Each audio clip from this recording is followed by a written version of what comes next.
तरी शरदचंद्र पवार राष्ट्रवादीचे कार्यकर्ते आणि घड्याळाचे कार्यकर्ते हे एकत्रित आलेत, हे पहिली गोष्ट. आणि त्यांच्यासाठी हे निवडणूक योग्य पद्धतीची व्हावी आणि बलाढ्य शक्तीच्या विरोधात लढणं ते सुद्धा महानगरपालिकेमध्ये सोपं जावं यासाठी हा पूर्णपणे निर्णय घेतलेला आहे. त्यामुळे इथं जर आपण कार्यकर्ते बघितले की प्रशांत जगतापांचा काँग्रेसमध्ये प्रवेश झाल्यानंतर ते जे कुठली नावं सांगत होते शहराचे अध्यक्ष म्हणून, त्यातले 95% कार्यकर्ते हे प्रवेश झाल्या सुप्रियाताईंना सर्व नेत्यांना भेटले आणि त्यांनी जे सांगितलं की काही झालं तरी आपल्याला घड्याळाबरोबर त्या ठिकाणी जावं लागेल. त्यामुळे प्रशांत दादा जगतापाच्या काळामध्ये असणारेच कार्यकर्ते सुप्रियाताईं सर्व नेत्यांना भेटले आणि बोलले की आपल्याला घड्याळाबरोबरच जावं लागेल. त्यामुळे इथं हे कार्यकर्त्यांची लढाई असल्यामुळे कार्यकर्त्यांचं ऐकूनच हा योग्य असा निर्णय घेतलेला आहे. आणि मला एक गोष्ट सांगायची आहे की आपण टीव्हीवर दाखवत असताना दोन पवार एकत्रित आले, हे कितीही खरं असलं तरी खरं जर बोलायचं झालं आणि प्राधान्य द्यायचं झालं तरी शरदचंद्र पवार राष्ट्रवादीचे कार्यकर्ते आणि घड्याळाचे कार्यकर्ते हे एकत्रित आलेत, हे पहिली गोष्ट. आणि त्यांच्यासाठी हे निवडणूक योग्य पद्धतीची व्हावी आणि बलाढ्य शक्तीच्या विरोधात लढणं ते सुद्धा महानगरपालिकेमध्ये सोपं जावं यासाठी हा पूर्णपणे निर्णय घेतलेला पुणे आहे. आणि पिंपरी चिंचवड व्यतिरिक्त आणखी कुठे कुठे दोन्ही पक्ष एकत्र येत आहेत? पुणे आणि पिंपरी चिंचवडच्या शिवाय वेगवेगळं समीकरण वेगवेगळ्या शहरामध्ये त्या ठिकाणी आहे. तुम्ही जर बघितलं असेल टीव्हीवर बघत असताना एकनाथ शिंदे साहेब आणि अजितदादा याच्यामध्ये कुठंतरी काही गोष्टी पटत नाहीत अशी अनेक वेळा आपण चर्चा ऐकलेली आहे. पण नाशिकमध्ये अजितदादांचा पक्ष आणि एकनाथ शिंदे साहेबांचा पक्ष एकत्रित आलेला आहे. त्यामुळे त्या लोकांना तिथं असणाऱ्या कार्यकर्त्यांना विश्वासात घेऊनच लढावं लागतं आणि तसं प्रत्येक शहरामध्ये वेगवेगळं समीकरण हे आपल्या सगळ्यांना बघायला मिळेल. दादा, ह्याच्यामुळे विलिनीकरणाची चर्चा सुरू होते की राष्ट्रवादी काँग्रेस जी आहे ती विलीन होणार म्हणून. तर मग तुमचा पक्ष स्वतंत्र राहणार की भविष्यामध्ये विलीन होणार?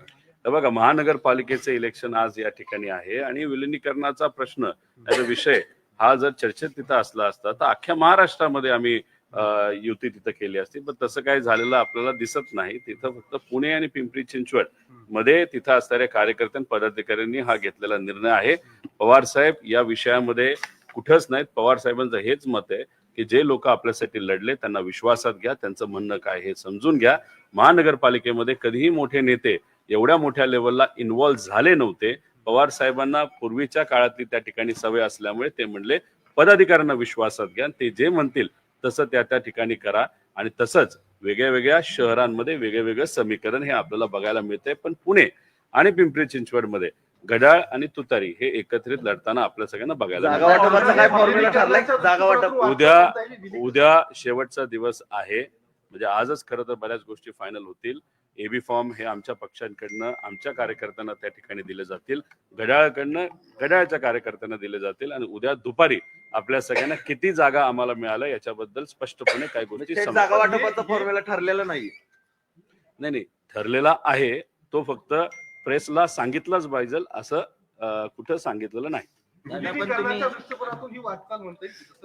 आत्ताच हा प्रश्न विचारला गेला, त्याला उत्तर पण आम्ही दिलेलं आहे. दादा, तुम्ही ज्या पद्धतीने अजित पवार यांच्यावर सत्तेत गेल्यानंतर टीका करत होता, तुमच्यासोबत एवढे कार्यकर्ते होते, तुमच्याच पक्षातले अनेक कार्यकर्ते आता नाराज होत आहेत की मग जिथे तिकीट भेटायचं होतं तिथं अजित पवारांचा क्लेम आहे. अनेक ठिकाणी असे प्रॉब्लेम निर्माण झालेले आहेत. कार्यकर्ते खासगीत हे सांगतात की आता विलाज नाही, मात्र आम्हाला लढावं लागतं. आता हे मीडियाला कदाचित खासगीत सांगत असतील, पण 100 कार्यकर्ते जे कोणी पुण्यात होते आणि पिंपरी चिंचवडमध्ये होते त्यातले 95 कार्यकर्ते जे लढायला इच्छुक होते त्यांनी येऊन आम्हाला हे सांगितलेलं आहे एकत्रित या.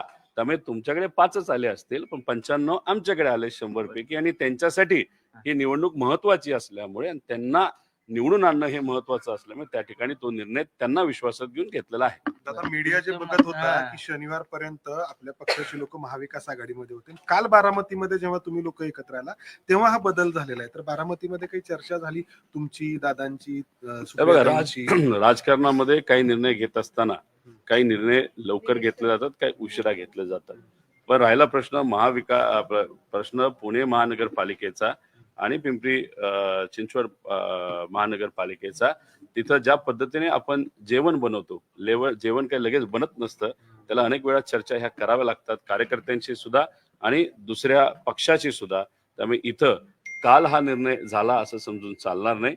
हे अनेक दिवस विविध चर्चा करून, कार्यकर्त्यांशी चर्चा करून हा निर्णय त्या ठिकाणी घेतला गेला. दादा, महानगरपालिकेनंतर जर तुमची सत्ता आली दोन्ही राष्ट्रवादी, तर तुम्ही महायुतीसोबत जाणार नाहीत का? म्हणजे ठाम असणार आहे का या सगळ्या गोष्टी? पुणे महानगरपालिकेचे प्रश्न वेगळे आहेत, पिंपरी चिंचवडचे हे वेगळे आहेत. महानगरपालिकेचं इलेक्शन का महत्वाचं असतं? कारण या दोन्ही महानगरपालिकेला एक स्वतंत्र बजेट असतं. त्या बजेटच्या माध्यमातून तिथे असणाऱ्या लोकांना आपल्याला सेवा द्यायची असते. स्वतःचं बजेट असल्यामुळे तसं बघितलं तर खूप काय आपण राज्य सरकारवर अवलंबून नसतो. त्यामुळे इथं ते बजेट योग्य पद्धतीने लोकांच्या हितासाठी हे वापरलं जावं. त्याच्यामध्ये आपण बघितलं तर बरेच प्रश्न असतात, ट्रॅफिक, पाणी, गटर, कचरा, असे विविध प्रश्न त्याच्यामध्ये असतात. घरपट्टी, पाणीपट्टी, तिथं असणाऱ्या काही अडचणी. त्यामुळे लोकांसाठी आम्ही इथं एकत्रित आलेलो आहे. कारण इथं ज्या लोकांची सत्ता लोकली होती, पुणे महानगरपालिका आणि पिंपरी चिंचवड महानगरपालिका, तिथं योग्य पद्धतीचं काम केलं गेलं नाही असं लोकांचं मत आहे. तुमच्यावर नाही, पण काय विशिष्ट तुमचा जबाबदारी महापौर देण्यात आली आहे का? जसं अमोल कल्याणला पिंपरी चिंचवडची दिली होती तसं तुमच्या नाही, डॉक्टर अमोल कोल्हे हे पिंपरी चिंचवड मध्ये सुद्धा तिथं इन्व्हॉल्ड होते आणि पुणे महानगरपालिकेमध्ये सुद्धा इन्व्हॉल्ड होते. आम्ही जिथं कुठं काय कमी वाटतंय तिथं आम्ही तिथं असतो. अशा पद्धतीची भूमिका तिथं आम्ही घेतलेली आहे.